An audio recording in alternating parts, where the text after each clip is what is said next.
ETF index mutual funds నేర్చుకుని stock మార్కెట్లో రాణించాలనుకుంటున్నారా? వెంటనే ఈ నెంబర్కి కాల్ చేయండి.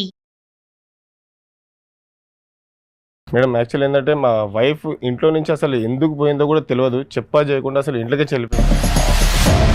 అది చెప్పడానికే నాకు చిరాకు వస్తుంది మేడం. ఇటు చూసి మాట్లాడు, ఎవరో తెలియని చూసినట్టు ఏంది అది? తాగు పర్లేదు ఏం అవ్వదు అని బ్రీజర్ పెట్టించారు. రూమ్ అంతా డెకరేషన్ అంతా చేసి కళ్ళకి గంతలు కట్టారు. తన హ్యాండ్ కొరికాను అనమాట. తనకి టిఫిన్ వడ్డిస్తుంటుంటే తన హ్యాండ్కి లేదు.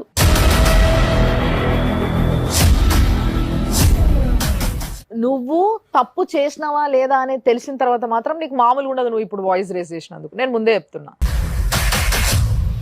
అసలు నాకేం గుర్తొస్తలే, వీళ్ళే కలిసేదో నన్ను ఆగం పట్టిస్తారు మేడం. నువ్వు చేసిన తప్పు ఆమె ఏమన్నా మెమరీ లాస్ రోగం ఉన్నదా నీకు?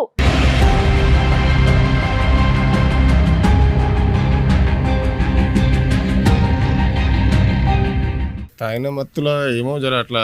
తాగిన మత్తులో నీ రూమ్ తెలుస్తలేదు, నీ పెళ్ళాం తెలుస్తలేదు, ఏం తెలుస్తలేదా నీకు?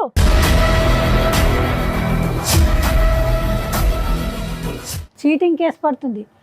3 నుంచి 7 సంవత్సరాలు. నువ్వు ఇంటికి తీసుకుపోనికి కాదా ఆమెను పిలిపించింది నేను. ఆమె రావాలి కదా, ఆమెకి ఇష్టం లేకుంటే గుంజుకోపోతావా నువ్వు? ఏం ధైర్యం, ఏం దమ్ముతో మాట్లాడుతావు నువ్వు ఒక ఆడపిల్లని అట్లా చేసి?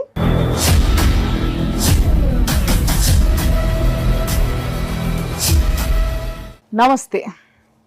మామూలుగా ఇవాళ ఉన్నట్టు రేపు, రేపు ఉన్నట్టు ఎల్లుండి మనిషి జీవితంలో అట్లా ఉండనే ఉండదు. రకరకాలుగా మనుషులు మారాల్సి వచ్చి మారుతుంటారు. కొంతమంది కావాలని ఎదురుగా వాళ్ళని ఇబ్బంది పెట్టడానికి మారుతూ ఉంటారు. ఇట్లాంటివి ప్రతిరోజు ప్రతి ఒక్కరి జీవితంలో ఇలాంటి సమస్యలు ఎదుర్కొంటూనే ఉంటారు. ఈ రోజు సమస్య చెప్పుకునేటందుకు ఒక వ్యక్తి వచ్చిండ్రు. ఈ సమస్య పైన ఎలాంటి పరిష్కారం అయితే కరెక్ట్ అనే విషయాన్ని చాలా మంచిగా ఆలోచించి ఏదైతే కరెక్ట్, ఎవరికి అన్యాయం జరగకుండా చూసుకునే బాధ్యత మేము ఇక్కడ ఇద్దరి మీద పెట్టినాం అనమాట. ఆ ఇద్దరు గెస్ట్లు నా పక్కన ఉన్నారు.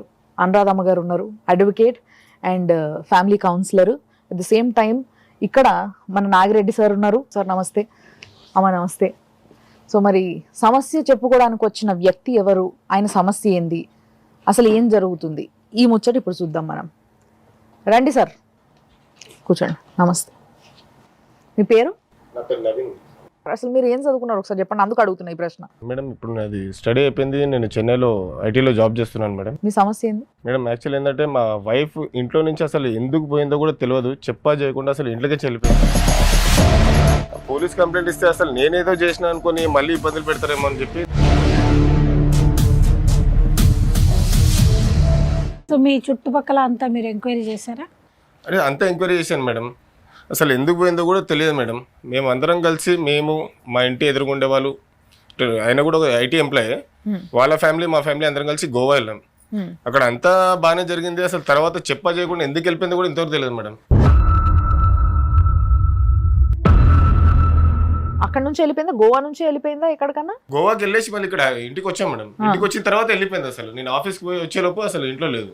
అక్కడ ఏమైనా గొడవ జరిగిందా గోవాలో? గొడవ ఏం లేదు మేడం, అంతా హ్యాపీగానే ఉన్నాం.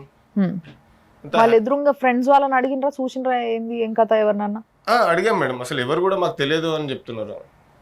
అసలు ఎవరు చూడలేదు మీ వైఫ్ ని? ఎవరు చూడలేదు. తను కూడా నాకు ఫోన్ కానీ దేనికి అసలు రెస్పాన్స్ ఇవ్వట్లేదు. అసలు ఏంది జరిగింది చెప్తే నాకు ఏమైనా అర్థమవుతుంది కానీ ఏం చేయకుండా వెళ్ళిపోయింది. ముందుకు ఒక్క ప్రశ్న అండి, మీ ఇద్దరు సాఫ్ట్వేర్ చేస్తారండి? తన హౌస్ వైఫా? తన హౌస్ వైఫ్. అరేంజ్డ్ మ్యారేజా, లవ్ మ్యారేజా? Love marriage sir. Love marriage. ఎంతకాలం లవ్ చేసుకుని ఉంటారు? అంటే మేము ఒక 2 years sir. Okay. So marriage ఎంతకాలం అయింది? 1 year అయింది సార్. 1 year యానివర్సరీకి గోవా వెళ్ళడం జరిగింది. దాని తర్వాతనే ఈ పరిణామం జరిగింది. ఫోన్ ద్వారా, మెయిల్స్ ద్వారా ఏమైనా అమ్మాయిని ట్రేస్ అవుట్ చేయడానికి ప్రయత్నం చేశారా? మేడం అసలు ఫోన్లు చేస్తూనే ఉన్నాను మేడం, కంటిన్యూ ఫోన్లు అన్ని చేస్తున్నాను కానీ ఒక్క ఫోన్ కూడా తను అసలు రెస్పాన్స్. ఆ నెంబర్ యూజ్ చేస్తుంది అమ్మాయి? యూజ్ చేస్తుంది, రింగ్ అవుతుంది, బట్ తను రెస్పాన్స్. అంటే ఒకటి షూర్, ఆ అమ్మాయి ఉంది కానీ మీతో కాంటాక్ట్ లో లేదు. అవును మేడం. కాల్ చేస్తే అమ్మాయి మాట్లాడింది. అంటే ఆమె ఏంది అంటే మా హస్బెండ్ వస్తాడా ఇవన్నీ అడిగింది. అంటే వస్తాడు, నువ్వు రా అంటే రానన్నది మొదలు. మీ ఆయన నీ కోసం ఎత్తుకుంటా మా దగ్గరకు వచ్చిండు, నువ్వు ఎందుకు వెళ్ళిపోయినావో కూడా ఆయన క్లారిటీ లేదట, అదన్నా చెప్పిపోదుదా అని నేను పిలిస్తే అమ్మాయి వచ్చింది. దా అపర్ణ. నమస్తే అండి. నమస్తే సార్.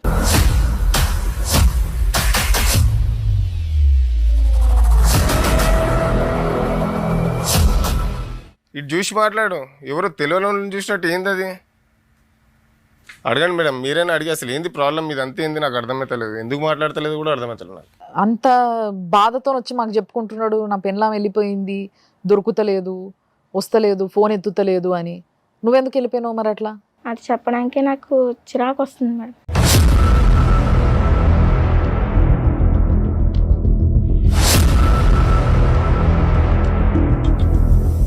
అంత చిరాకు వచ్చే పని ఏం చేసినావు అబ్బా నువ్వు?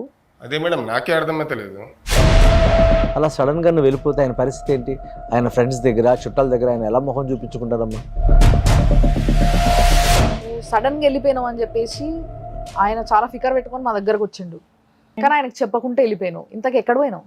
నేను అరుణాచలం వెళ్ళిపోయినా. అరుణాచలం వెళ్ళిపోయినావు? అరుణాచలం. ఎవరితో కలిసి ఉంటున్నావు? నార్మల్ సింగిల్గానే అక్కడ ఉంటున్నాను, అందరితో కలిసి. అక్కడ ఫ్రెండ్స్ అయ్యారు. ఎందుకు? మీ తల్లిదండ్రులు ఎవరు మంచిగా చూసుకోరా? ఉన్నారా లేరా? ఏంది అసలు? ఉన్నారండి. చూస్తారా? చూడరు. అంటే లవ్ మ్యారేజ్ చేసుకున్నాం కదా, మా పరువు తీసేస్తావు అనేసి రానియ్యరు. ఫోన్ చేసినావు నువ్వు వాళ్ళకి? చేశాను. చేస్తే ఇప్పుడు ఎందుకు ఫోన్ చేసావు, మాకేం ఫోన్లు చేయకు, ఏం చేయకు, నీకు నాకు సంబంధం లేదు అనేసి ఫోన్ కట్ చేస్తారు. ప్రేమించి పెళ్లి చూసుకుని వెళ్ళిపోతే ఏ తల్లిదండ్రులు ఎలా రియాక్ట్ అవుతారు మేడం? అంటే మనం సాధారణంగా ఆలోచిద్దాం. ఆడపిల్లకి కష్టం వచ్చినప్పుడు తల్లిదండ్రులకు ఫోన్ చేస్తే అమ్మ నేనున్నా, ప్రపంచం అంతా ఒకవైపు, తల్లిదండ్రులు ఇది ఒకవైపు. తప్పనిసరిగా జరగాలి. అంటే వాళ్ళు ఎంత హర్ట్ అయ్యారు? ఇప్పుడు తన భర్త గురించి చెప్పడానికి ఇప్పుడు తను ఎంత హర్ట్ అయిందో, ఇప్పుడు ఆ 22 ఏళ్ళు 23 పెంచిన తర్వాత ఆ అమ్మాయి అలా వెళ్ళిపోయిన తర్వాత వాళ్ళు కూడా హర్ట్ అయి ఉంటారు కదా. సరే మీరు అన్నట్టుగా తల్లి మనసు ఒకటి ఉండాలి, బిడ్డను చేరదీయాలనే కాన్సెప్ట్ ఉంది కదా. నువ్వు ప్రయత్నం చేసావు తల్లి గట్టిగా, మీ బాబాయిలు పిన్నులు వాళ్ళ ద్వారా కూడా అని చెప్పించావా? లేదండి, ఎవరు చెప్పినా ఒప్పుకోవట్లేదు.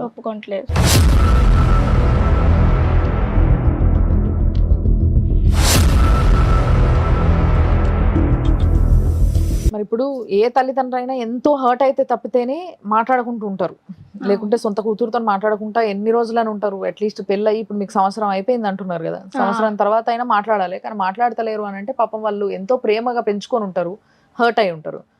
అసలు అంతగా ప్రేమించిన వాళ్ళని కూడా వదిలిపెట్టేసి మరి ఈయనతో వచ్చేసి నేను పెళ్లి చేసుకోవాలనిపించే అంతగా నీకు ఏమనిపించింది? ఎట్లా మొదలైంది అసలు మీ పరిచయం?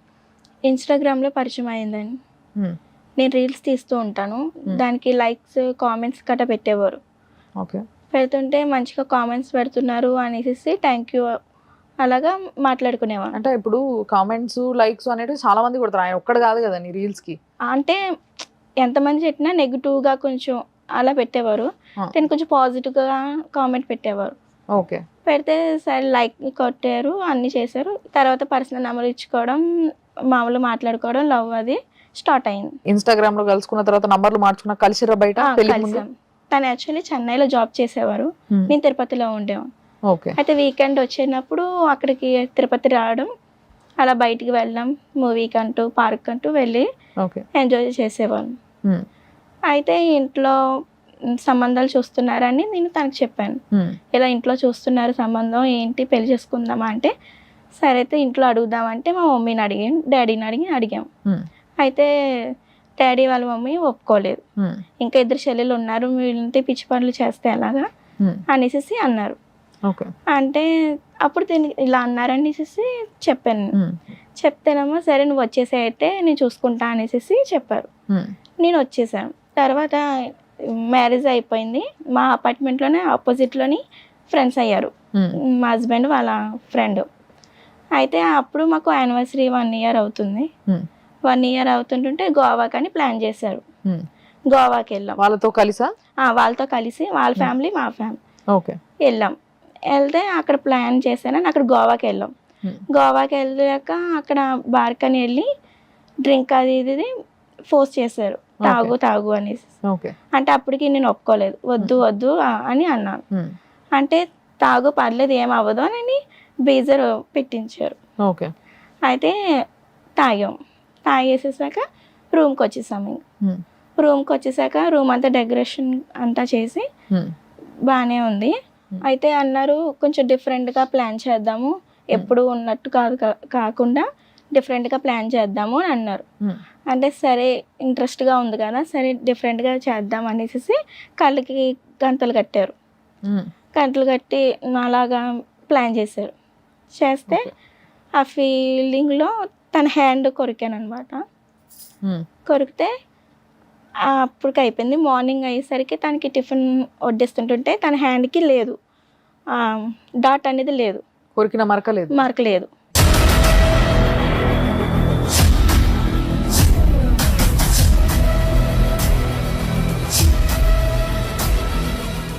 లేకపోతే సర్లే నేనేమన్నా భ్రమ పడుతున్నానా ఏంటా అనేసి నాలో నేనే ఊరుకున్నాను. ఊరుకుంటే తర్వాత బయటికి వెళ్ళాము, మళ్ళీ వాళ్ళు ఫ్రెండ్స్ మేము బయటికి వెళ్ళాము. వెళ్తే వాళ్ళ ఫ్రెండ్ ఏమైంది అంటే బొండం అదే డ్రింక్ అది ఇచ్చారు. డ్రింక్ అది ఇస్తే తన హ్యాండ్కి ఉంది. ఎవరి హ్యాండ్కి? తన ఫ్రెండ్ వాళ్ళ హ్యాండ్కి అంటే ఉంది. ఎవరు? మీరు ఎవరితో అయితే కలిసిపోయినరో వాళ్ళు. ఆమె చెప్పేదంత నిజమా? ఆ చిన్న పన్ను ఘాటు పట్టుకొని ఈమె ఇంట్లోకించి వెళ్ళిపోయి ఇక్కడ ఏమేమో చెప్తుంది, అసలు ఏం అర్థమైతలే మేడం నాకు. ఇప్పుడు మామూలుగా ఒక ఆడపిల్ల అయితే తన మీద తన ఇట్లాంటి అభాండాలు అయితే వేసుకో. అంటే ఇప్పుడు వరకు చూసిన కేసులలో ఈ కేసు డిఫరెన్స్ ఏంది అని అంటే ఎదురుంగోళ్ళు వచ్చి ఇది ఇట్లా చేసింది, వీడి ఇట్లా చేసిండు అని చెప్పుకోవడం మన షోలో చూసినాము. కానీ ఇక్కడ ఏం జరుగుతుంది అని అంటే లేదు నన్ను ఇట్లా చేసిండ్రు అని అంటే మొగుడే ఒప్పుకుంటలేడు. ఇది చాలా విచిత్రమైన కథ ఇది. కానీ నిజంగా ఆ అమ్మాయిని చూస్తే కూడా అట్లా అనిపిస్తలేదు. ఆమె కొంచెం ఫ్యామిలీ గర్ల్ లాగానే ఉంది. మరి అలాంటి పిల్ల అట్లా కాదు. నువ్వు ఫస్ట్ వాయిస్ రేజ్ చేస్తే మర్యాద దక్కదు నీకు. అరే ఏం మేడం మళ్ళీ అప్పటి నుంచి నీ దగ్గర ఉంటే ఇంకేముంది మేడం, నేను ఉన్నది చెప్తున్నా కదా. నువ్వు తప్పు చేసినావా లేదా అనేది తెలిసిన తర్వాత మాత్రం నీకు మామూలుగా ఉండదు. నువ్వు ఇప్పుడు వాయిస్ రేజ్ చేసినందుకు నేను ముందే చెప్తున్నా.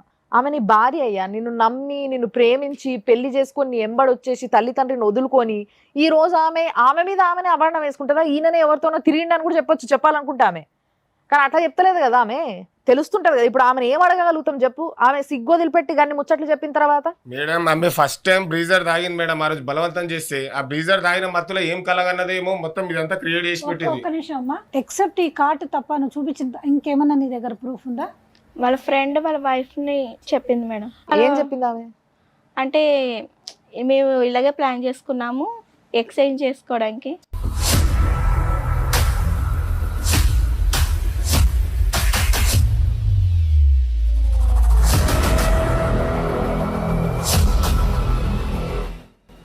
ఎందుకన్నా ప్రూఫ్ ఇంకేం కావాలి మేడం? ప్లాన్ చేసుకునే వాళ్ళే చెప్పారు కదా.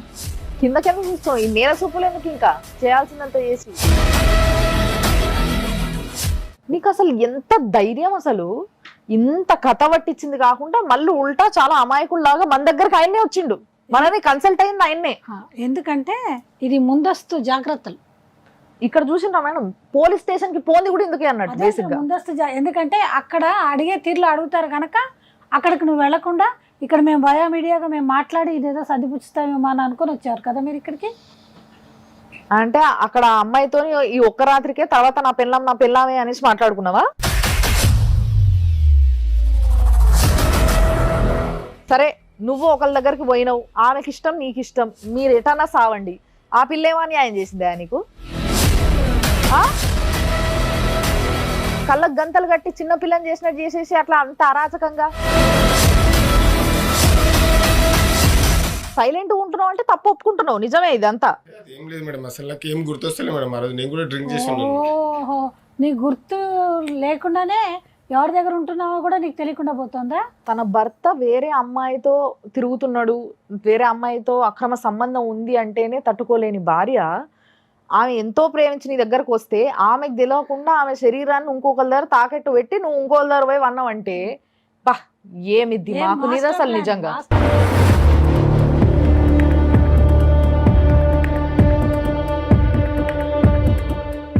ఆ రోజు తాగిన మత్తులో ఏమో జర అట్లా. తాగిన మత్తులో నీ రూమ్ తెలుస్తలేదు, నీ పెళ్ళాం తెలుస్తలేదు, ఏం తెలుస్తలేదా నీకు? యాక్చువల్లీ ఆపోజిట్ పర్సన్ ఈ ప్లాన్ అంతా.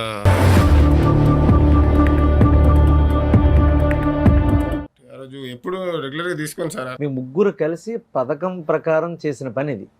నువ్వు ఒక్కడవే కదా, వాళ్ళిద్దరు కూడా. ఇది చాలా తప్పు. ఆ పిల్ల కన్ఫర్మ్ చేసుకున్న తర్వాతనే ఇక్కడ దాకా రావడానికి కూడా ఇష్టపడ్డది మాతో ఇవన్నీ ముచ్చట్లు చెప్పిన తర్వాత. ఇప్పటికీ కూడా నీ సంసారాన్ని నీ జీవితాన్ని ఇక్కడ దాకా గుంజుకుంది నువ్వే, తెలుస్తుంది అది నువ్వే అని. వాళ్ళందరూ కలిసి ప్లాన్ చేస్తున్నట్టు అనిపిస్తుంది మేడం. ఇంటి ఎదురుగోళ్ళు ఆమె కలిసి మీరు ప్లాన్ చేశారు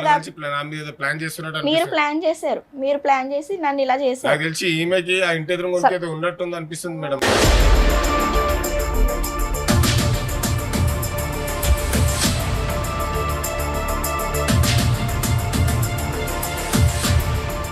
తప్పుడు మాటలు మాట్లాడకయ్యా.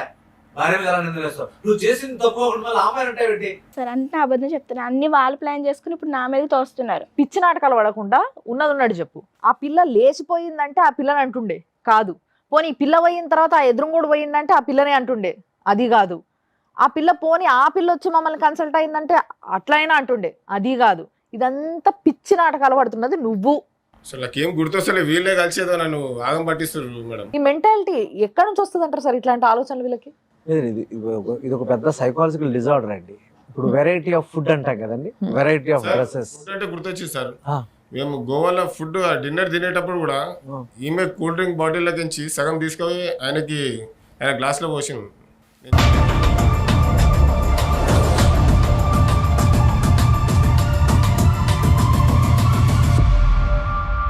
ఇదంతా ఎంత ఎందుకు మేడం? పోనీ ఒకవేళ హోటల్లో అదేదో అరేంజ్ చేశారన్నారు కదా, సరే మా టీం వాళ్ళు ఎలాగో నువ్వు అంటున్నావు కదా, అక్కడ సీసీ ఫుటేజ్ తెప్పిస్తారు, చూస్తారు, అప్పుడైతే క్లారిటీ వచ్చేస్తుంది. అక్కడ దాకా ఎందుకు మేడం? ఇప్పుడు పోలీసు వాళ్ళని పిలిపించి కంప్లైంట్ పెట్టిస్తాయి, అది క్లారిటీ వచ్చేస్తుంది కదా. ఎందుకు అట్లా కాదయ్యా, నీ భార్య పోయింది మరి, పాపం నీ భార్య నీకు వద్దా? మరి మేము పువ్వుల్లో పెట్టిస్తాం నీకు. ఇప్పుడు నువ్వు నిజం చెప్తే ఈడ వచ్చి ఎదురు కూర్చుంటే నువ్వు ఇంటికి తీసుకుపోనికి కాదు ఆమెను పిలిపించింది నేను. ఆమె రావాలి కదా, ఆమెకి ఇష్టం లేకుంటే గుంజుకోపోతావా నువ్వు? మాట్లాడు చూస్తా, మాట్లాడు నువ్వు. ఏం ధైర్యం, ఏం దమ్ముతో మాట్లాడుతావు నువ్వు ఒక ఆడపిల్లని అట్లా చేసి? మీ ముగ్గురు కలిసి మాస్టర్ ప్లాన్ చేసి ఆ అమ్మాయిని పావు కింద వాడుకుంది కాకుండా మళ్ళీ ఆ అమ్మాయి మీద నిందారోపణ చేస్తావా?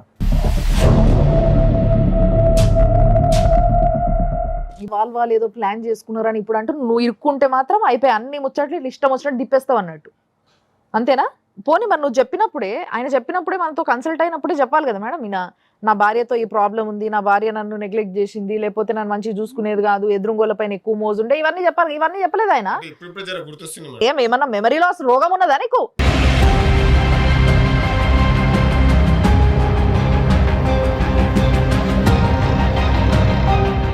చేసిన మేడం, నాకు ఆ అమ్మాయి అంటే ఇంట్రెస్ట్ ఉండే, అంత అయిపోయింది, నేను మర్చిపోయినా. ఈమె కూడా మర్చిపోతుంది అనుకున్నా, మర్చిపోయింది అనుకున్నా. ఈ సడన్ గా ఇట్లా ఇదంతా నాకు. అలా ఎలా మర్చిపోమంటావు చెప్పు? ఎంత నమ్మినా నిన్ను, ఎంత ప్రేమించాను నిన్ను. ప్లీజ్ తప్పైపోయింది, వదిలేసే. అది ఏంటి తప్పు? చిన్న తప్ప అదేమన్నా? సరే ఇంకోసారి ఇట్లా కాదులేదు ఇంకోసారా మేడం, ఇంకోసారి చేస్తావా? జీవితాంతం ఇప్పుడు ఆమెకి అది గుర్తుకొస్తే ఆమె ఎట్లా బతుకుతుంది చెప్పు?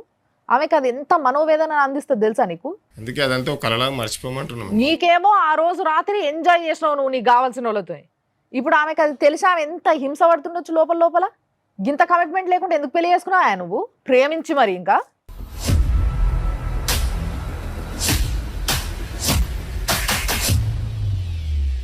నువ్వు కేసు పెడతావా మీ ఆయన పైన? అరే కేసులు గీసులు ఎందుకే, కూర్చొని మాట్లాడుకుందాం. కంప్లీట్ గా తప్పు ఒకవైపే కనిపిస్తుంది ఇక్కడ. మరి ఇలాంటి సిచ్యువేషన్ లో ఆ అమ్మాయి పరిస్థితి ఏంది? ఆయనకి ఎలాంటి శిక్ష పడాలంటారు? ఏం చేయాలి? ఏం చేస్తే బాగుంటుంది? మేడం ఈ అమ్మాయి కదా, ఎంత భయమో. ఏమేం కేసులు పడతాయో తెలుసా మీకు? మీ మీద ఆ అమ్మాయి కంప్లైంట్ ఇస్తే రేప్ కేసు పడుతుంది, అవుట్రేజ్ మోడెస్టీ పడుతుంది, చీటింగ్ కేసు పడుతుంది. ఎన్ని 3 నుంచి 7 సంవత్సరాలు.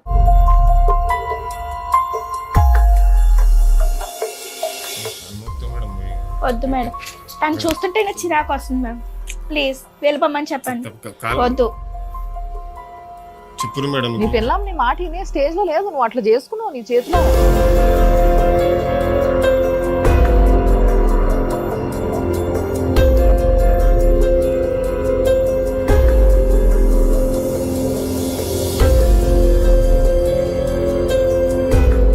మరి నీవు కేసులు వేయాలనుకుంటే ఈ అవకాశాలన్నీ ఉన్నాయమ్మా. ఈ rape case, outrage modesty case, cheating case. మీరు అంటే క్షమించమని చెప్పం మేము, ఎందుకంటే ఇట్లాంటి వాళ్ళని క్షమిస్తే మేము ఎంకరేజ్ చేయమని చెప్పిన వాళ్ళం అవుతాం.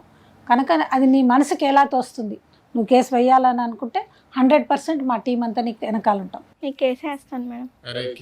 వద్దు, నాకు వద్దు మేడం, నన్ను డిస్టర్బ్ చేయొద్దని చెప్పండి. నా బతుకు నీ బతుకుతాను. ఎట్లా మరి ఉద్యోగం చేసుకుంటాను? చేసుకుంటాను మ్యామ్, నీ డిగ్రీ చదివాను. ఆడవాళ్ళు శీలానికి చాలా ప్రాధాన్యత ఇస్తారు, భారతీయ స్త్రీలు పర్టికులర్గా. నిన్ను ప్రేమించి నిన్ను నమ్మి తల్లిదండ్రులు వదిలేసి వచ్చి నీ దగ్గరకు వచ్చిన ఒక అమ్మాయిని నువ్వు నిజంగా చీట్ చేసావు. మామూలుగా ఏదో ఎవరైనా ప్రేమించినట్టు వేరే వస్తువుల పరంగా జరిగేది వేరండి. కానీ శారీరకంగా తన హింస జరిగింది. మీ మైండ్ సెట్ మారాలి. ఎప్పటి నుంచైనా కాస్త జాగ్రత్తగా ఉండే ప్రయత్నం చేయండి. ఇప్పుడు మీరు క్షమించమంటే అంత ఈజీగా ఆమె క్షమించలేదు, ఎందుకంటే ఆమె చాలా హర్ట్ అయింది. ఆమె కొద్ది కాలం తర్వాత ఏమైనా జరిగి నీలో పరివర్తన వచ్చి నీలో మార్పు వస్తే అప్పుడు ఏమైనా తను యాక్సెప్ట్ చేయొచ్చు. యాక్సెప్ట్ చేయమని చెప్పే హక్కు మాకు లేదు. కనుక మీరే మారాలి. మీరు మారుతున్నారన్న స్పష్టమైనటువంటి మెసేజ్ తనకు అందితే, తను చూస్తే ఒక రోజుకు తను రియలైజ్ అవుతుంది. సార్ నా భార్య నాతో పంపించారు. అయ్యరామా, మళ్ళీ ఇంకా పంపించమంటావు ఏంటయ్యా? అమ్మాయి బొమ్మ. ఆమె ఎక్కడ ఉండాలనుకుంటుంది అక్కడ ఉంటుంది. ఆమె ఉద్యోగం చేసుకునే బతుకుతుందో ఏం చేసుకొని బతుకుతుంది. నీ పెళ్ళాం నీకు కావాలనుకుంటే నువ్వు ఎట్లయితే ఫస్ట్ ఆ వెనక తిరిగి ఆమెను పటాయించి లవ్ చేసి పెళ్లి చేసుకున్నావో అక్కడి నుంచి మొదలుపెట్టు. మళ్ళీ అప్పుడు కూడా ఆమెకి ఏమన్నా దయ కలిగితే, ప్రేమ కాదు దయ కలిగినా నువ్వు బతికిపోయినావు అనుకో. ఇంతకు మించి చేసేది ఏం లేదు. అంత దరిద్ర పని చేసినావు నువ్వు. ఆమె ఏ నిమిషం కేసేయాలనుకున్నా ఈయన ఒక్కడు కాదమ్మా, ఈయన దోస్తు పెన్లాము వీళ్ళందరూ ఉన్నారు, ముగ్గురు మీద కలిపే వేస్తే. ఈ విషయం మేమే చెప్తున్నాం. ఈయన ఒక్కరి మీద వేస్తే నీకేం రాదు, ముగ్గురు మీదే. ముగ్గురు కలిసి ప్లాన్ చేసిర్రట కదా, చెప్తున్నాడు కదా సిగ్గు లేకుండా. కాబట్టి ఆ ముగ్గురిని కలిపి ముగ్గురు మీద కేసేయి. అయిపోయింది మేడం, మంచిగా చూసుకుంటా ఇప్పటి నుంచి. ఆమె కన్విన్స్ అయ్యా. ఆమె కన్విన్స్ అయితే మాకేం ప్రాబ్లం లేదు. మేము ఎవరిని రెచ్చగొట్టడానికి లేము ఇక్కడ, ఎవరిని విడగొట్టడానికి లేదు. మేము ఉన్నది ఇంకా కలపడానికి. నా తప్పు అయిపోయింది, మంచిగా చూసుకుంటా ఇప్పటి నుంచి అయినా. మేడం వల్ల ముందు చెప్తున్నా, కాగితం రాసిస్తా. ఈ మార్పుని ఆహ్వానించమని నేను చెప్పను, కానీ పశ్చాత్తాపం అనేది ఒకటి ఉంటుంది. ఒక మనిషి ఎప్పుడైనా ఏం చెప్తారంటే, నీ తప్పు చేస్తాను భవిష్యత్తులో చేయను అని పశ్చాత్తాపంతో కన్నీరు పెట్టే స్థితి ఒకటి వస్తుంది. అప్పుడు తప్పనిసరిగా మనిషిని క్షమించాలి. కేవలం మానవతా దృక్పథంతో ఆలోచించి ఒక నిర్ణయాన్ని తీసుకో తల్లి. ఈ ఒక్క చిన్న విషయంలో పూర్తిగా ఆయన అవాయిడ్ చేసేసుకుంటే రేపు రాబోయే వ్యక్తిని కాదు, ఇంకొక ఆయన వస్తారు, ఇంకొక ఆయన రావచ్చు. వాళ్ళందరూ ఎలా ఉంటారో మనకు తెలుస్తుందో తల్లి. అందుకని నీ మనస్సును అడుగు. నువ్వు ఎలా ఆల్రెడీ నువ్వు అరుణాచలం వెళ్ళొచ్చావు కనుక నీ మెంటల్ స్టేటస్ బాగుందని అనుకుంటున్నాను. మరొకసారి నీ మనసును నువ్వే ప్రశ్నించుకో తల్లి. నీకు ఏది మంచిది అనుకుంటే అది చెయ్యి.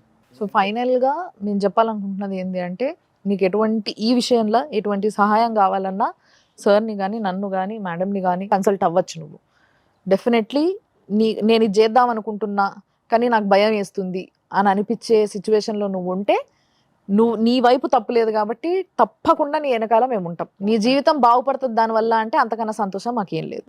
నీకు ఇచ్చే హామీ ఇది ఒకటే, నీ సైడ్ నుంచి మాట్లాడడానికే లేదు అసలు. నువ్వు ఏం చేస్తావో ఎట్లా చేస్తావో నీ ఇష్టం. దానివల్ల చిరాకు వచ్చి ఆమె కేసేస్తే పడు నోరు మూసుకో. సేమ్ టైం ఇలాంటి కిరాతకులు కొంతమంది ఉంటారు. పెళ్లి చేసుకున్న తర్వాత తన పెళ్ళాంలాగా కనిపించదు వీళ్ళకి, వేరే వాళ్ళ పెళ్ళాంలు మాత్రం చాలా ఇష్టంగా కనిపిస్తుంటారు. ఇలాంటి వాళ్ళు నిజంగా చెప్తున్నా నేను, మీ వల్ల ఈ లోకానికి కానీ ఈ భూమికి కానీ ఎటువంటి ఉపయోగం లేదు. చాలా మంచిగా చెప్తున్నాం. ఏదో ఒక రోజు అంటే పెద్దోళ్ళు అంటారు కదా, దొంగతనం ఒకటి ఇంకో తనం ఒకటి బయటపడతాయి ఎప్పటికైనా. ఇట్లా బయటపడ్డ రోజు ముఖం ఎన్నో పెట్టుకోవాలా, అది ముందే ఆలోచించుకొని ఎవడి హద్దుల వాళ్ళు ఉంటే చాలా మంచిది. అది మొగోళ్ళైనా ఆడోళ్ళైనా. ఇదే మేము చెప్పాలనుకున్నది. మళ్ళీ ఇంకొక ఎపిసోడ్తో మనం కలుద్దాం. మీరు చూస్తూనే ఉండండి సుమన్ టీవీ.